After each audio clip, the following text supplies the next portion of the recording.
He asked me if I'd ever landed a plane before, and I laughed, but my hands were shaking, and so was he. I was just trying to pass time on a flight from Chicago to Los Angeles, minding my own business, headphones tucked in, mind half in a podcast and half on the clouds outside the window, when he appeared. Not literally appeared, of course. He was already there, sitting across from me, staring at his phone like it was the only thing keeping him tethered to reality. But the moment I really looked at him, something in the air shifted. There was a tremble in his hands, the kind that makes you want to reach over and study them, even if you barely know the person. Nervous. Polite. Fumbling. An energy so tightly wound it seemed almost painful to watch. He had that look, the wide, darting eyes, the half-smile that didn't quite reach the corners, the way he held himself like someone trying to keep a storm inside from spilling out. And I couldn't look away. Most people would have ignored him. I usually would have. I pride myself on being polite but invisible. I read, I scroll, I sip my coffee in silence, I disappear into the little pockets of life that don't require attention. But something about the way he fumbled with the in-flight simulator app on his tablet made my stomach clench, made me feel like maybe he wasn't just nervous about the flight. Maybe he was nervous about something else, something real. Vulnerable. Human. I leaned over, just a little, careful not to touch his space. Try it this way, I whispered softly, pointing to a small button on the screen. He froze. Blinked. Hesitated. Then he looked up, directly at me, and my chest constricted in a way that made no sense. His eyes, bright, a little startled, completely unguarded, met mine. And then he smiled. Not a casual smile, not the polite curve people offer strangers, but a smile that carried relief, amusement, and something warmer. Something that made my chest ache and my thoughts stumble over themselves. Oh, okay, he stammered, voice low, almost embarrassed. I see what you mean. You got this, I said. My voice sounded smaller than I wanted, softer than I intended. And yet, I could feel the electricity between us, a fragile thread pulling taut. He nodded, fingers hovering over the controls. Then, just as he was about to press, he hesitated again. Do you fly often? His question was casual, but there was a tremor in it, like he was testing me, seeing if I was someone he could trust. I smiled faintly, shrugging. Not really. Just simulators. I like experimenting with it. Feeling in control when I'm not, I guess. He nodded slowly, eyes tracing the screen, then lifting to mine again. I get that, he admitted. There was a pause, a beat of silence filled with the hum of engines, the clatter of overhead bins, the occasional cough of a stranger across the aisle. I hate flying, if I'm honest. But I like the idea of control, too. Even if it's just on a screen. A shiver ran through me, not from the plane, not from the turbulence, but from the strange intimacy of the conversation. Here we were, two strangers sharing a tiny metal box hurtling through the sky, and yet suddenly it felt like the world had narrowed to just this, his eyes, the screen, the tremor of his hands. You're not scared? He asked quietly, almost too quietly. I laughed, a short, nervous sound. I'm terrified, I confessed. But maybe that's what makes it exciting. He laughed too, a sound that was so soft, so unpolished, I felt like I'd just caught a glimpse behind a carefully constructed mask. Exciting, huh? I never thought of it that way. And just like that, a thread formed between us. Invisible. Fragile. Dangerous in its own way. The kind of thread that could pull you in, even if you knew it might burn you. I caught him stealing glances at me when he thought I wasn't looking. I noticed the way his fingers twitched when he held the tablet, how his leg bounced beneath the seat, a subtle rhythm of anxiety. My own pulse started sinking with it, as though the entire plane had slowed down, and we were suspended in some private orbit of tension and curiosity. Hey, he said suddenly, voice a notch lower, leaning a little closer. My stomach did a weird flip. Do you want to see what happens if you try that landing one more time? I nodded, heart hammering. Yeah. Show me.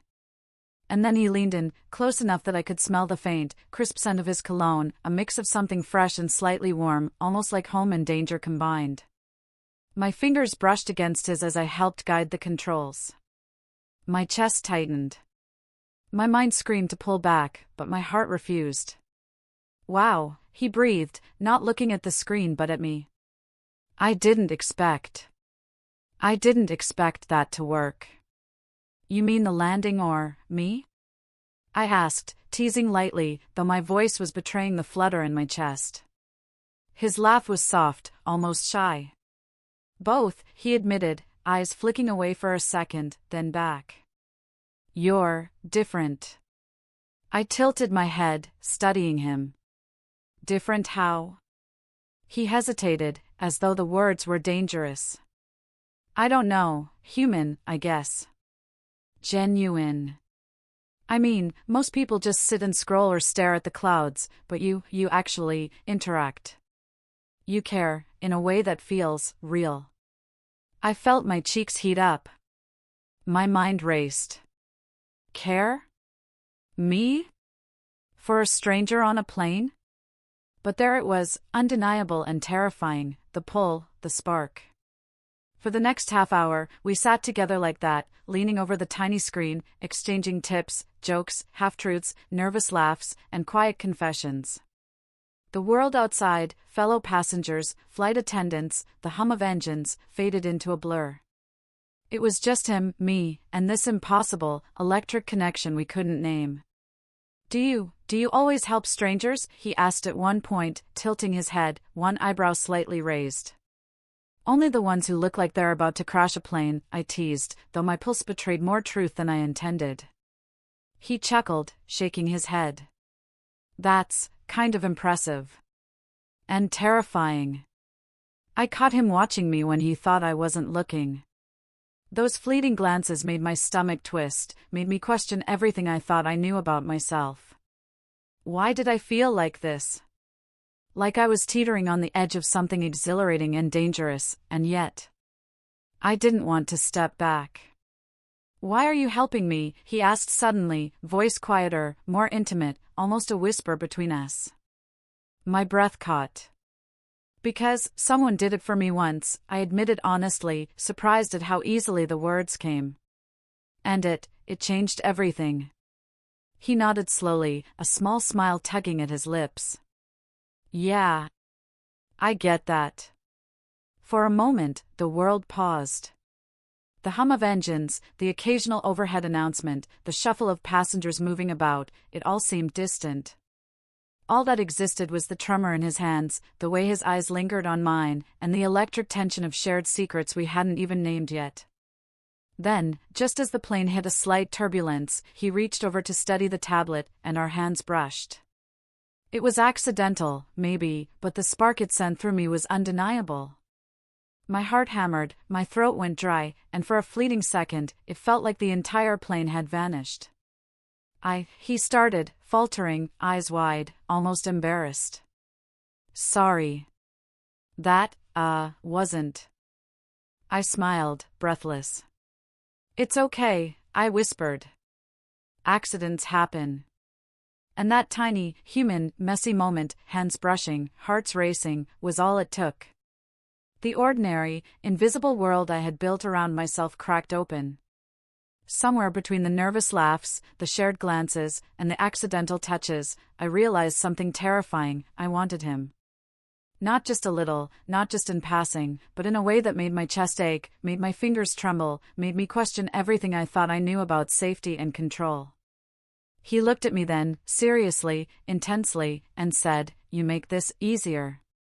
You make all this make sense." I swallowed hard. All this? I asked, though I already knew what he meant. The storm inside, the panic, the vulnerability, the thrill of something I couldn't name. He nodded, faint smile, eyes locked on mine. Yeah. All this. And as the plane continued to glide above the clouds, I understood something I hadn't before: some connections don't ask for permission. They don't wait for the right timing. They arrive suddenly, shaking everything in your chest, and demand attention, even if you're scared, even if you're not ready. It was absurd. Completely absurd. A stranger on a plane. Me, usually buried in a book or my headphones, sitting quietly, trying not to think about the cramped space, the hum of the engines, the occasional coughing passenger nearby, and yet here I was, leaning slightly toward someone I barely knew, feeling a pull I didn't understand. But somehow, for the first time in forever, I felt seen. Not the way people glance at each other, nod politely, or offer a smile to avoid social awkwardness. Not the kind of perfunctory acknowledgement that brushes off the surface. Seen. Really seen. The kind of look that makes your stomach twist, your chest tighten, and every inch of your body start paying attention. Like the entire universe had shrunk to this tiny pocket, this small cabin in the sky, and he was the only thing that mattered. I couldn't explain why. Maybe it was the way his eyes lingered on mine, slightly unsure, yet searching. Maybe it was the nervous energy radiating from him, an unguarded honesty that felt like a secret invitation. Maybe it was the subtle quiver in his lips, the way he kept biting them lightly, as if holding back words, confessions, or something more dangerous. Most people would have noticed the cramped seats, the cold overhead vents, the slight turbulence of the plane and called it a day. I didn't. My attention was entirely on him. Every little shift of his body, the way his hands hovered over the tablet, how his brow furrowed as he concentrated, it all pulled me in. He started asking questions, nervously at first. Just small things. Innocuous enough to seem casual, but the tone betrayed more. "How do you stay so calm?" he asked, voice low, almost embarrassed. I blinked. His question caught me off guard. Calm? Me? Calm wasn't exactly my default setting, but I let out a small laugh, the sound trembling a little. "I just focus," I said, heart racing in a way I couldn't explain. Focus? Or maybe I'm trying not to implode in front of him. He nodded slowly, like my words made sense, like he understood something I didn't even know about myself. Focus, huh? That's impressive. His voice was careful, curious, and for a second, I thought I detected awe there. I shrugged, trying to act nonchalant, but my fingers fidgeted with the edge of the tablet. "Impressive is a bit generous," I muttered. He smiled faintly, that almost shy, boyish curve of lips that made my chest constrict in a way I hadn't expected. It wasn't the smile of someone flirtatious, or teasing, or deliberately trying to capture attention. It was quiet, hesitant, almost embarrassed, and yet it held a kind of gravity I couldn't shake. Like a single look could tip the scales of my day, or maybe my entire life. "No, really," he said, voice low, hesitant, almost fragile. I wish I could do that." My heart stumbled, a skipped beat that echoed through my chest and seemed impossibly loud in the hum of the plane. His eyes met mine again, lingering, not fleeting, not casual, but deliberate enough to make my thoughts stumble. I felt exposed under that gaze, like he was peeling back layers I had spent years carefully constructing, like he could see every quiet corner of my life I tried so hard to keep hidden. Why am I thinking about him like this? I chastised myself silently, brow furrowed, stomach twisting in a way that felt dangerous, like gravity had shifted beneath my feet. Why now? Why him? Why in the middle of a flight, with strangers all around, and yet all I can feel is him? A tiny part of me thrilled at the attention, though, a spark of warmth that slid quietly beneath the skin of my caution, making me aware of every breath, every beat of my heart, every faint rise and fall of his chest as he leaned slightly forward. It was magnetic, uncomfortable, and thrilling all at once. I hated that I wanted it. Hated that my thoughts were spinning in circles around a stranger I had only just met. For a while, neither of us said much. Not because we couldn't, but because we didn't need to. Our silence stretched between us, comfortable and electric, weighted with possibilities neither of us dared to speak aloud. The hum of the engines, the occasional click of seatbelts, the faint chatter of other passengers, all of it became background noise, insignificant next to the energy radiating from our small corner of the cabin.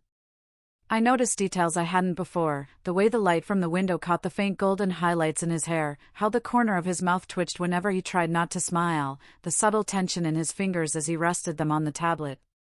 Everything about him was magnetic. Irresistible. Dangerous in the way that slow, insidious attractions always are. And then, slowly, almost imperceptibly, he leaned closer. Just a fraction. Careful, deliberate, like he was testing boundaries and respecting them all at once. Close enough that I could feel the warmth radiating from him, the subtle heat of his body brushing against mine across the small space between seats. It wasn't intrusive. It wasn't aggressive. It was inviting, a quiet pull I didn't know how to resist. My pulse jumped, my chest constricted. Why is this happening? Why now? I thought frantically, though every nerve in my body screamed that it was exactly where I wanted to be. My fingers twitched on my lap, restless, as if responding to a magnet they couldn't explain. My breath caught, uneven, and I realized with a jolt that I had been holding it without noticing, caught entirely in the gravity of him, in the tension that had wrapped around us. "You should come fly with me sometime," he said suddenly, casual in tone but carrying an intensity that made my stomach flip. The words seemed almost mundane in the way he said them, like he was tossing off a suggestion in passing. But the heat in his eyes, the subtle tremor in his voice, the way he leaned just a fraction closer as he spoke, it all betrayed a seriousness I couldn't ignore. I froze. My heart hammered violently, every thought shattering into fragments. Did he just say what I thought he said? I could barely process the words, my mind spinning, heart threatening to escape my chest entirely. Fly, with you? Him? My pulse throbbed painfully, and the world around me blurred into a haze of hums and lights and muffled chatter. Fly, with you? I asked, trying desperately to keep my voice steady, though it wavered anyway, betraying every ounce of nervous excitement I felt. The sound of my own question seemed impossibly loud, echoing somewhere between my mind and my chest. He nodded, faint smile curving at the edges of his lips, eyes holding mine with a quiet intensity. Yeah. Just a flight. Private. Nothing crazy. I think you'd be good at it. I blinked, unsure whether to laugh, to scoff, to back away, or to throw caution to the wind and nod immediately. My hands fidgeted, curling around the edge of my seat, knuckles whitening. I wanted to say no. I wanted to retreat to the safety of my ordinary, predictable world, the world where everything had rules and walls and boundaries. But another part of me, the part one had buried for so long, wanted to leap into the unknown, to trust the pull I had felt since the moment he had sat down across from me. I started, throat tight, heart racing so fast I was sure it could be heard over the engines. I don't know what to say. You don't have to say anything, he replied softly, leaning just a touch closer, just enough that I could feel the heat of his breath brush against my cheek. Just, come. If you want. The vulnerability in his voice was almost unbearable. It made my chest ache, made my fingers itch to reach for his hand, made my pulse hammer like a drum in my ears. I wanted to reach out. I wanted to say yes. I wanted to fold into him completely and see where this impossible, dangerous connection would lead. And yet, I hesitated. Because it wasn't just about him. It was about everything. My life. My routines. My careful boundaries. My ordinary, invisible, safe life. Accepting this invitation, was more than a flight. It was a leap. A surrender. A step into a world that might consume me entirely. But the pull, the magnetic, unrelenting pull of him, was stronger than any fear I had. Stronger than logic. Stronger than self-preservation. I took a shaky breath, trying to steady the whirlwind inside me. Maybe, I whispered, voice trembling, maybe I'll take you up on that. His eyes brightened just enough to make my chest constrict even more. A slow, faint smile curved across his lips, shy, almost boyish again, but with a glimmer of something else, anticipation, relief, maybe even delight. "Good," he said softly. "You won't regret it." I wanted to believe him. I needed to. And yet, part of me, the cautious, ordinary, rational part, whispered warnings I could barely hear over the thrum of my own heart. This could ruin everything. You're stepping off a cliff. You're letting him in. Can you handle what comes next? And still, the pull was irresistible. For the rest of the flight, the air between us was charged in a way I hadn't expected. Every glance, every brush of our hands, every casual laugh became electric. We shared quiet conversations, punctuated with teasing smiles, hesitant touches, and stolen glances that lingered longer than they should have. The mundane world, the hum of the engines, the soft chatter of other passengers, the blinking seatbelt signs, disappeared, leaving only the two of us suspended in this intimate, impossible bubble. At one point, I caught him staring at me again, eyes soft, uncertain, and I felt my pulse spike. "What?" I asked, though the tremor in my voice betrayed my heart. He shrugged faintly, gaze never leaving mine. "Nothing. Just, you're different." "Different?" I echoed, heart thudding. "Yeah," he said quietly, leaning just slightly closer, until the heat of his arm brushed mine again. "In a way that makes me want to know everything about you." The words hit me like a jolt of electricity. My stomach twisted, my chest tightened, and I realized with startling clarity, I wanted the same. I wanted to know him. To unravel him. To step into the unknown that he represented. To risk everything and see what this impossible connection could become. I swallowed hard, fingers curling nervously in my lap. "Maybe." "I want that too," I whispered. He smiled then, just faintly, but enough to make my chest constrict again, enough to make my pulse race, enough to make me realize that ordinary life, the careful, measured, invisible life I had led, was slipping away. And I didn't want it back. He nodded, smiling faintly, but there was a glimmer in his eyes that told me he meant it. "Yeah. Private flight. Just, for fun, for practice, maybe for some content I'm making. I think you'd be good at it." "Good at it? Me?" I wanted to laugh at the absurdity, wanted to shake my head and tell him he was mistaken.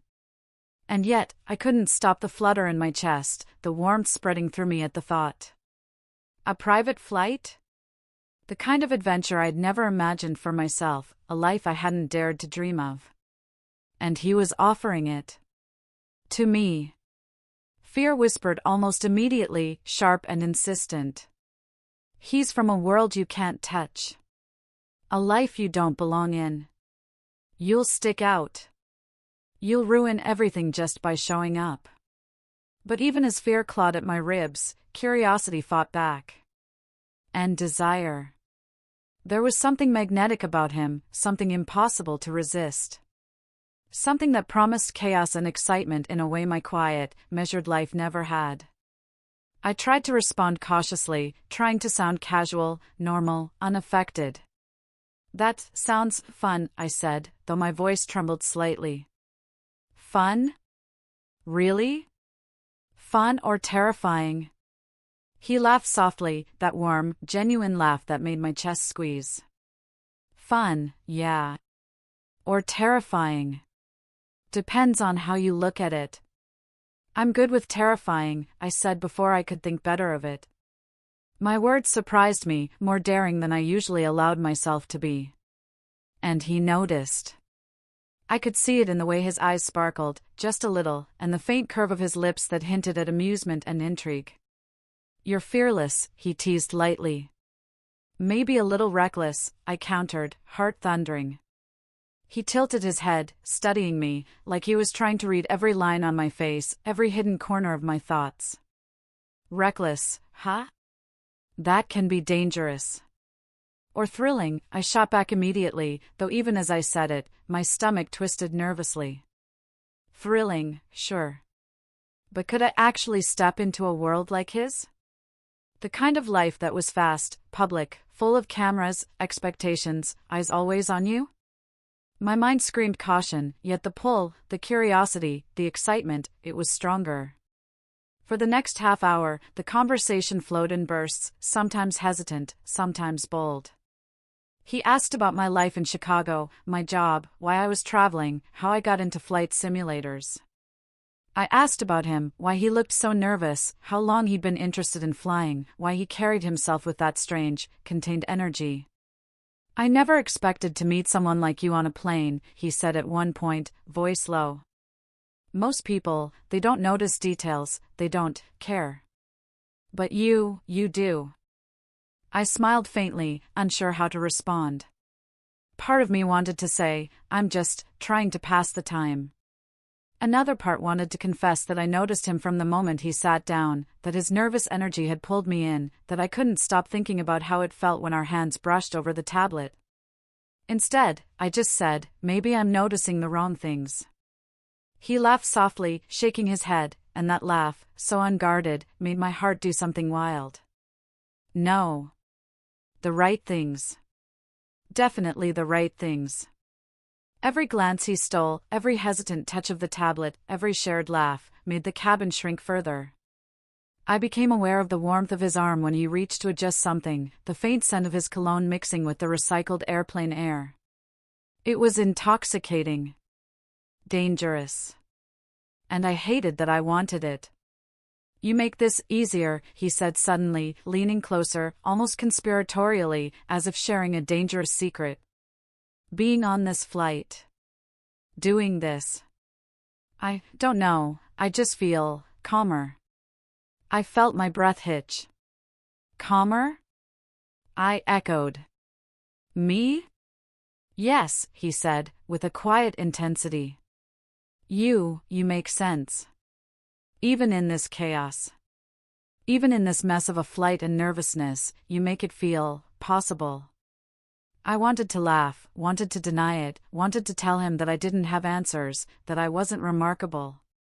But my voice caught in my throat. I don't know what to say, I admitted honestly. He smiled faintly, leaning just a little closer, close enough for me to feel the faint brush of his warmth. Then don't say anything, he said softly. Just sit here. That's enough. And in that moment, I realized something terrifying. I didn't want to leave. I didn't want the flight to end, didn't want the bubble of intimacy, curiosity, tension, and possibility to dissolve. I wanted to stay here, in this suspended reality, where a stranger could make my heart race, where a single word or look could make me feel like the world had shifted. And then came the private flight invitation. Casual, offhand, like it was nothing, and yet it felt like a key thrown into my hands, a chance to step into a life I'd never known, a life I hadn't dared imagine. Adventure, thrill, danger, excitement, all wrapped up in him, offered as if he knew I'd be stupid enough to accept. Fear whispered immediately, he's from a life you can't touch. You don't belong. You'll ruin everything just by showing up. But desire, curiosity, and the faint, dangerous spark of connection screamed back, maybe this is exactly where you're supposed to be. And even as my mind argued, my chest ached in agreement. And yet, my curiosity, my chest, my pulse, they all betrayed me. I tried to reason, to tell myself to stay grounded, that this was reckless, that he was from a world I couldn't touch, a life I didn't belong in. But every laugh we shared felt like an electric current threading through my body, sparking in places I didn't know existed. Every accidental brush of our hands over the tablet, every fleeting touch when passing the coffee or adjusting the controls, made my skin hum and my thoughts spiral. Every stolen glance across the cabin, the way his eyes lingered just a second too long, pulled me deeper into a storm I couldn't escape, and I hated it. Hated it. I hated how much I wanted him. Hated how my chest squeezed when his phone buzzed and he glanced at the screen with a faint smile, imagining, dreading, someone else's presence in that moment. Hated how suddenly the walls of my ordinary, predictable life felt confining, suffocating, like I had been walking in a cage and had only just realized the bars were closing in. I wanted freedom, danger, chaos, and here he was, offering all of it, unintentionally, unknowingly, just by existing in the same space as me. We flew through endless skies, moving from golden sunsets to early morning pinks and purples, the hum of the engines beneath us a constant undercurrent, like the beating of some invisible drum urging our hearts faster. The city below shrank, tiny lights and rooftops merging into a glowing patchwork that reminded me how small, how invisible, we could feel even in a world so vast. And yet, within near, every second felt monumental, every glance laden with significance I couldn't name. Careful, he teased one evening, leaning just a fraction too close, so close I could feel the warmth radiating from him. I caught my breath, fingers curling nervously over the edge of my seat. My heart jumped into my throat, my chest tight, and a shiver ran down my spine. Maybe that's the plan, I whispered, heat crawling up my neck, my voice trembling just enough to betray the calm I tried to hold. He smirked, eyes glinting mischievously, and leaned even closer. Oh, it definitely could be, he murmured, and my pulse thudded like a drum in my ears, loud enough I was sure the entire cabin could hear it. We laughed, nervously, teasingly, the kind of laughter that hangs between words and fills the spaces where confession should be. My stomach twisted every time our hands met over the controls, every time his thigh brushed mine, every time our eyes locked and held for one stolen second too long. I kept asking myself why I was like this, why I was drawn to him in a way that felt dangerous, magnetic, unavoidable. Why him, of all people? I thought bitterly, though part of me knew the answer, he was different. Human. Vulnerable. Alive in a way that made my routine life feel like gray mist. And then, it happened. A photo. One simple, careless snapshot captured by some persistent paparazzi hovering near the airport. It didn't seem like much at first, just me laughing, his arm close enough to touch mine, the sunlight catching the strands of our hair, the faint glint of his watch. But within minutes, it was everywhere. On social media, gossip websites, shared with captions that insinuated everything and nothing. Our private, fragile connection, sudden, new, tender, was now public property. My stomach dropped. My hands trembled, curling into fists on my lap. I could feel my pulse hammering in my temples. I didn't know what to feel first, fear, panic, anger, betrayal. My chest constricted, tight as a vice. What if this ruins everything? What if he hates me now? What if I've just ruined myself? He pulled back almost immediately, careful, distant, apologetic. The warmth I had been clinging to, the laughter and shared glances and teasing, was replaced with a polite, almost painful space between us. The closeness vanished, leaving a raw, aching emptiness. I'm sorry, he said softly, eyes avoiding mine. His voice sounded strained, like he was carrying a weight I couldn't see. I didn't think. It's not your fault, I whispered, though the words sounded hollow even to me. My throat was tight, dry. I could barely swallow. He looked at me then, really looked, and I could see it, the mix of regret, frustration, and helplessness in his eyes. And yet, it didn't make the ache any easier. I wanted him to reach for me, to take my hand like before, to erase the invisible distance the world had just forced between us. But he didn't. The rest of the flight became a tense, fragile silence. Every sound, engine hum, announcements, shuffle of other passengers, was amplified, a constant reminder that nothing could go back to the way it was. Every time our eyes met, there was hesitation, a subtle pause that spoke louder than words. I tried to distract myself. I looked out the window, watching the clouds stretch endlessly, the sun dip below the horizon in vivid streaks of orange and pink. I tried to focus on breathing, on grounding myself, on pretending that my heart wasn't racing uncontrollably every time he moved in his seat. But it was impossible. The magnetic pull between us, electric and unrelenting, refused to be ignored. He started once, voice quiet, almost hesitant. I didn't mean for this to happen. It's fine, I said quickly, though I knew it wasn't. My words were automatic, a shield to protect the raw edges of my feelings. Fine? No. I feel everything too much. Too fast. Too raw. He ran a hand through his hair, frustration etched into the fine lines of his face. I could feel the tension radiating from him, the same nervous, fragile energy I had first noticed when he sat down across from me hours ago. Only now, it was wrapped in something heavier, guilt, maybe, or fear. I wanted to reach for him.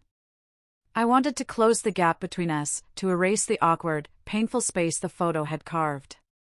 My fingers twitched on the armrest, but I stayed frozen, terrified of breaking some unspoken rule, terrified that I'd be the one to make it worse.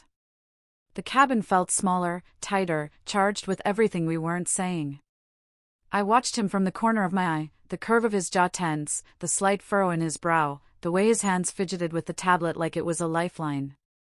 And I realized he was hurting too, just like me. Struggling to reconcile this sudden, impossible connection with the reality the world had thrust upon us. Every notification, every ping from his phone, every time someone mentioned our names online made my stomach twist violently. What if this changes him? What if he decides this is too much? What if he leaves, and I never see him again? And still, even with all the fear and chaos and the bitter taste of exposure in the back of my throat, part of me wanted to lean closer, wanted to risk everything, wanted to see if the spark between us could survive the world. I swallowed hard. My hands were clammy, my chest tight, but I didn't move. I didn't know if I had the courage. He glanced at me then, eyes flicking with something unreadable, regret, longing, desire, fear. I couldn't tell which, and maybe that was the cruelest part. The uncertainty was a weight pressing against my ribs, making each breath deliberate, each movement heavy. He started again, voice trembling slightly, the words caught somewhere between apology and confession. Shoo, I whispered, almost without thinking. Don't say anything. He hesitated, then leaned back, a faint sigh escaping him. The distance was palpable, but even that space between us felt charged, electric, like the calm before a storm. My pulse roared in my ears, my hands shook in my lap, my mind a whirlwind of fear, curiosity, and desire. I hated the way my chest ached for him. Hated the way my pulse jumped at the smallest movement. Hated the way my mind replayed every brush of our fingers, every laugh, every stolen glance, over and over. Hated that I wanted him, even now, even after everything, even with the world watching. And yet, I couldn't stop thinking about the next flight, the next moment, the possibility of reaching across that fragile, tenuous line and finding him again. The rain fell in sheets, drumming against the rooftop tiles, soaking through my coat and hair, but I didn't move. I couldn't. I just stood there, arms wrapped around myself, shivering from more than the cold. The city stretched endlessly below, lights glittering like distant stars, but the skyline blurred in the storm. Everything felt impossible, fragile, and terrifyingly real. I hadn't expected him to find me. Part of me had even hoped he wouldn't. Maybe it was selfish, maybe it was cowardly, but in that moment, I wanted to be alone with my fear, my longing, my own tangled heart. I wanted to face the storm in solitude, to feel my chest heaving with unspoken words and impossible desires without anyone else's eyes on me. And then he appeared. I could feel him before I saw him, a shadow moving through the downpour, coat clinging to him, hair plastered to his forehead. My breath caught instantly. There was a certainty in the way he walked, in the way his eyes found mine across the wet expanse, that made my heart seize. My walls, every carefully constructed barrier I had erected over years of ordinary, safe living, trembled and then shattered. I can't pretend I'm not falling for you, he admitted, voice shaking almost as much as mine. The words cut through the storm, raw and unpolished, fragile and urgent all at once. I froze, heart hammering, rain streaming down my face. My hands, trembling from cold and anticipation, reached out without thought, brushing against him instinctively.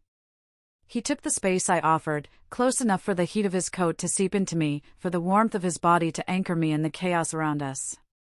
I've tried, he continued, voice low, almost a whisper, I've tried to fight it, to keep some distance, to pretend none of this matters. But I can't. The wind whipped past us, carrying the scent of wet asphalt, ozone, and him. And in that perfect storm, I realized the truth: he wasn't just a stranger on a plane anymore. Not the awkward, nervous man fumbling with a simulator app, not the curious, cautious figure leaning across the cabin. He was everything. Chaos. Danger. Turbulence. And somehow, impossibly, home. I started, throat tight, words failing me. My hands brushed his again, lingering this time, desperate for contact. I didn't think. I didn't expect. He smiled faintly, wet hair plastered to his forehead, droplets running down his cheeks, eyes shining with something between longing and fear. Expect what? To feel like this. To want this. I admitted, voice breaking slightly, exposed, fragile. Me too, he said simply, pressing closer so I could feel the steady thrum of his heartbeat through his chest. More than I should. More than I knew I would. The storm raged around us, but we were suspended in a bubble of our own making. Every drop of rain, every flash of lightning, every gust of wind felt magnified, cinematic, as if the world had paused to witness this moment. I wanted to reach for him, to cross every line I'd ever been told to respect, to let go entirely, to feel everything I had tried to suppress for so long. And yet, even as the pull between us became unbearable, part of me hesitated. Part of me feared the collapse of safety, the fragility of ordinary life, the possibility of heartbreak. What if this changes everything? What if it's too much? What if I lose myself in him? But the second he leaned closer, brushing my wet hair from my face, I realized it didn't matter. I had already lost myself. The storm, the rain, the fear, they all faded into the background. There was only him, and there was only us. The world outside blurred, the city lights, the rooftop edges, the roaring wind, all became irrelevant. His lips were close enough to feel the warmth of his breath, his presence overwhelming, intoxicating. I wanted to close the distance, to let the words, the desire, the tension between us spill into something irreversibly real. And then, before I could second-guess myself, he whispered, "I've been looking for this, for you, for us, for something I didn't even know I needed." My chest tightened. My pulse thundered in my ears. I didn't know either, I admitted, voice trembling, rain soaking every part of me, but I didn't move away. I couldn't. I wouldn't. He reached out, hands sliding along my arm, anchoring me in the moment. "We don't have to pretend anymore," he said. "Not here. Not now. Not ever." I laughed softly, a breathless, shaky sound that mixed relief, joy, and fear. "Not pretend, ever?" "No." "Ever," he confirmed, pressing closer, eyes searching mine for a promise, for permission, for surrender. And in that instant, I realized that I wanted to surrender. To give in. To let him be the chaos I craved, the adventure I never knew I needed, the turbulence that had pulled me from my quiet, ordinary life. The rain soaked through our clothes, ran in rivulets down our cheeks, plastered hair to foreheads, and yet it didn't matter. I didn't feel cold. I didn't feel afraid. I felt alive in a way I hadn't in years, maybe ever. Hours later, the storm eased, leaving behind a quiet city shimmering with reflections of neon and streetlights in puddles. We sat on the edge of the rooftop, shivering, drenched, and utterly exposed, but something had shifted. Something irreversible. Something thrilling and terrifying and beautiful. By the next flight, the engines hummed beneath us, the world stretching wide below, sunlight glinting off clouds, and I knew one truth: ordinary life was behind me. Every routine, every carefully curated corner of my life that I had clung to like armor, seemed distant, muted, irrelevant. He leaned over once, brushing a strand of hair from my face, and my pulse skipped. "You ready?" he asked, a hint of mischief and challenge in his tone. I nodded, heart racing, chest tight, fingers curling instinctively around the seatbelt. "I'm ready," I whispered, though my voice carried the weight of all the fear, all the longing, all the excitement I had bottled up for weeks. The engines roared beneath us, powerful and steady, and the world below became a canvas of possibility, stretching endlessly into the horizon. And in that moment, I understood the magnitude of what was happening. I wasn't just flying anymore. I was living. Every nerve alive, every breath electric, every glance and touch amplified by the thrill of something I had never dared to experience before. He looked at me then, eyes locking onto mine with that intensity that had undone me months ago on a plane, on a rooftop, in fleeting glances and shared silences. This is just the beginning, he said, voice low, dangerous, full of promise. I swallowed hard, chest tight, a smile tugging at my lips despite the fear clawing at my ribs. Then let it be, I whispered. Let it all be. The engines hummed, the clouds rolled beneath us, the city disappeared, and I realized he had become turbulence, adventure, and everything I never knew I craved. And maybe I didn't want to go back.